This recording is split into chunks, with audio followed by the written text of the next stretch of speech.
ಪ್ಯಾನ್ಗೆ ಆಯಿಲ್ ಹಾಕೊಳ್ಳಿ. ಸ್ವಲ್ಪ ಎಣ್ಣೆ ಸಾಕು.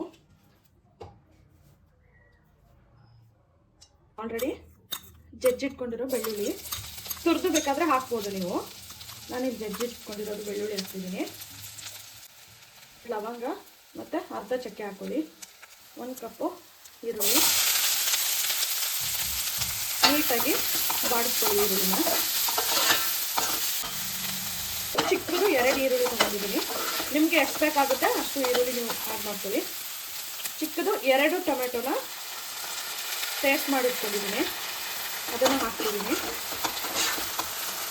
ಟೊಮೆಟೊ ಪೇಸ್ಟ್ ಮಾಡೋದು ಹಾಗೆ ಹಾಕ್ತೀನಿ ಅಂತಂದ್ರೂ ಹಾಕ್ಬೋದು. ಅಂದರೆ ನಿಮಗೆ ಗ್ರೇವಿ ಥರ ಬರಬೇಕು ಅಂತಂದರೆ ನಿಮಗೆ ಪೇಸ್ಟ್ ಮಾಡಿ ಹಾಕಿದ್ರೇ ಟೇಸ್ಟು ಚೆನ್ನಾಗಿರುತ್ತೆ.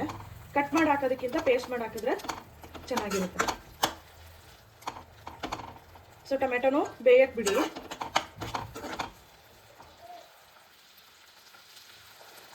ಉಪ್ಪು ಹಾಕಿ ಅದು ಹಸಿ ವಾಸನೆ ಎಲ್ಲ ಹೋಗೋ ತನಕ ಬೇಯಲಿಕ್ಕೆ ಬಿಡೋಣ. ಟೊಮೆಟೊದು ಹಸಿ ವಾಸನೆ ಎಲ್ಲ ಹೋಗೋದಕ್ಕೆ ಬೇಯಲಿಕ್ಕೆ ಬಿಡೋಣ. ಲಿಡ್ನ ಕ್ಲೋಸ್ ಮಾಡಿ ಅದನ್ನು ಬೇಯಕ್ಕೆ ಬಿಡಿ. ತನಕ 1/4 ಕಪ್ ತೆಂಗಿನ ತುರಿ ಹಾಕೊಳ್ಳಿ. ಒಂದು 8ರಿಂದ 10 ಗೋಡಂಬಿ ಹಾಕೊಳ್ಳಿ. ಸೋಂಪು ಹಾಕಿ. ಸೋಂಪು ಹಾಕಿದ್ರೆ ನಿಮಗೆ ಡಿಫ್ರೆಂಟ್ ಟೇಸ್ಟ್ ಕೊಡುತ್ತೆ. ಇದು ನಿಮಗೆ ಗ್ರೇವಿ ಸ್ವಲ್ಪ ಗಟ್ಟಿ ಆಗೋದಕ್ಕೋಸ್ಕರ ಇದೊಂದು ಪೇಸ್ಟನ್ನ ಮಾಡ್ಕೊಳ್ಳಿ.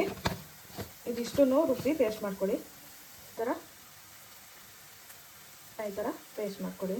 ಇವಾಗ ರುಬ್ಬಿಟ್ಕೊಂಡಿರೋದು ಪೇಸ್ಟ್ ಹಾಕೋಣ. ಪೇಸ್ಟ್ ಹಾಕೋದ್ರಿಂದ ಗ್ರೇವಿ ಸ್ವಲ್ಪ ತಿಕ್ಕಾಗಿ ಬರುತ್ತೆ. ನೀಟಾಗಿ ಮಿಕ್ಸ್ ಮಾಡ್ಕೊಳ್ಳಿ. ಪೇಸ್ಟ್ಗೆ ಒಂದು ಸ್ವಲ್ಪ ಅರಿಶಿನ ಪುಡಿ ಆ್ಯಂಡ್ ಖಾರಕ್ಕೆ ನಿಮಗೆ ಎಷ್ಟು ಬೇಕೋ ಅಷ್ಟು ಖಾರದ ಪುಡಿ ಹಾಕೊಳ್ಳಿ. ನಿಮ್ಗೆ ಎಷ್ಟು ಬೇಕೋ ನೋಡ್ಕೊಂಡು ಹಾಕೊಳ್ಳಿ. ಅರ್ಧ ಸ್ಪೂನ್ ಗರಂ ಮಸಾಲ. ಜಾಸ್ತಿ ಹಾಕಬೇಡಿ, ಮಸಾಲೆ ತುಂಬ ಜಾಸ್ತಿ ಆದರೂ ಚೆನ್ನಾಗಿರಲ್ಲ. ಸೊ ಅರ್ಧ ಸ್ಪೂನ್ ಹಾಕಿ. ಮತ್ತು ಅರ್ಧ ಸ್ಪೂನ್ ಧನಿಯಾ ಪೌಡರ್ ಹಾಕಿ. ಎಲ್ಲನೂ ಮಿಕ್ಸ್ ಮಾಡಿ. ನಿಮಗೆ ಗ್ರೇವಿ ಗಟ್ಟಿ ಆಗುತ್ತೆ. ಗಟ್ಟಿ ಆದಾಗ ಸ್ವಲ್ಪ ನೀರು ಹಾಕ್ಕೊಂಡು ಮತ್ತೆ ಬೇಯಕ್ಕೆ ಬಿಡಿ. ನಾವೇನು ಪೌಡರೆಲ್ಲ ಹಾಕಿದ್ದೀವಲ್ಲ ಅದೆಲ್ಲ ಬೇಯಬೇಕು. ಸೊ ಅದಕ್ಕೆ ಇನ್ನೊಂದು ಸ್ವಲ್ಪ ನೀರು ಹಾಕ್ಕೊಂಡು ಅದನ್ನು ಬೇಯಕ್ಕೆ ಬಿಡಿ.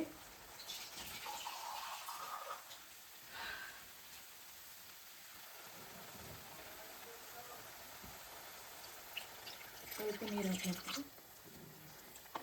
ಗಟ್ಟಿಗಿದ್ರೇ ಚೆನ್ನಾಗಿರುತ್ತೆ ಗ್ರೇವಿ. ತುಂಬ ನೀರು ಥರ ಮಾಡ್ಕೊಬಿಡಿ, ಸೆಮಿ ಗ್ರೇವಿ ಥರ ಮಾಡ್ಕೊಳ್ಳಿ. ಮತ್ತೆ ಲಿಡ್ ಕ್ಲೋಸ್ ಮಾಡಿ ಮತ್ತೆ ಬೇಯಿಕ್ಬಿಡಿ. ಉಪ್ಪು ಹಾಕೋತಾ ಇದ್ದೀನಿ. ಮೊದಲೇನೂ ಹಾಕಿರ್ತೀರಾ, ಸೊ ನೋಡಿಕೊಂಡು ಉಪ್ಪು ಹಾಕೊಳ್ಳಿ. ಬೆಂದಿದೆ ಇದು. ಎಣ್ಣೆಲ್ಲ ಬಿಟ್ಕೊಂಡಿದ್ದೀವಿ ನೋಡಿ ಸೈಡಲ್ಲಿ. ಬೆಂದಮೇಲೆ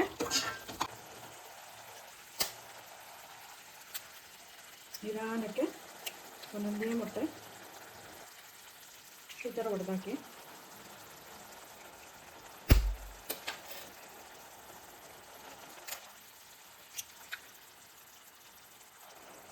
ನೀವು ಮೊಟ್ಟೆ ಬೇಯಿಸಿ ಇಟ್ಕೊಂಡು ಮಾಡಬೇಕು ಆ ಥರ ಏನಿಲ್ಲ. ಯಾವಾಗ ಒಂದೇ ಥರ ಎಗ್ ಕರೀಸ್ ತಿನ್ನೋ ಬದಲು ಈ ಥರ ಸ್ವಲ್ಪ ಡಿಫ್ರೆಂಟಾಗಿ ಮಾಡಿಕೊಡಿ. ತುಂಬ ಟೇಸ್ಟ್ ತುಂಬ ಚೆನ್ನಾಗಿರುತ್ತೆ ಆ್ಯಂಡ್ ತುಂಬ ಬೇಗನೂ ಆಗೋಗುತ್ತೆ.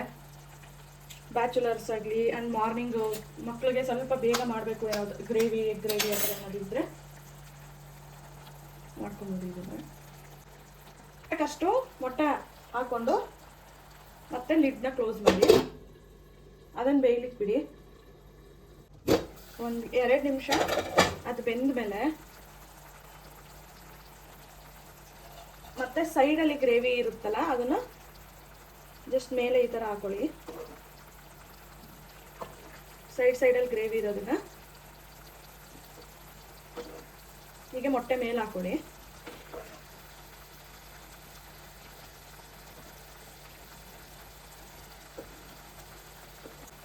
ಲಿಡ್ ಕ್ಲೋಸ್ ಮಾಡಿ ಅದು ಮೊಟ್ಟೆ ಬೇಯಕ್ಬಿಡಿ.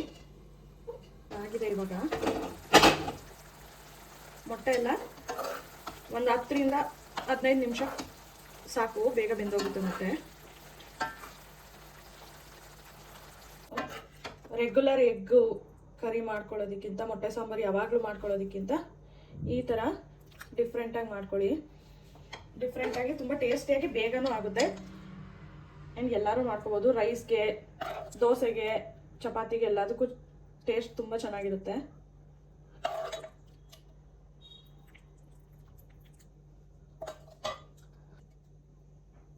ಈ ವಿಡಿಯೋ ನಿಮ್ಗೆ ಇಷ್ಟ ಆಗಿದ್ರೆ ನನ್ನ ಚಾನಲ್ನ ಲೈಕ್ ಮಾಡಿ, ಶೇರ್ ಮಾಡಿ, ಸಬ್ಸ್ಕ್ರೈಬ್ ಮಾಡಿ. ಆ್ಯಂಡ್ ಇನ್ನಷ್ಟು ರೆಸಿಪೀಸ್, ನಿಮ್ಗೆ ಯಾವ ರೆಸಿಪೀಸ್ ಬೇಕು ರೆಸಿಪೀಸ್ಗೆ ಕಮೆಂಟ್ ಮಾಡಿ. Thank you.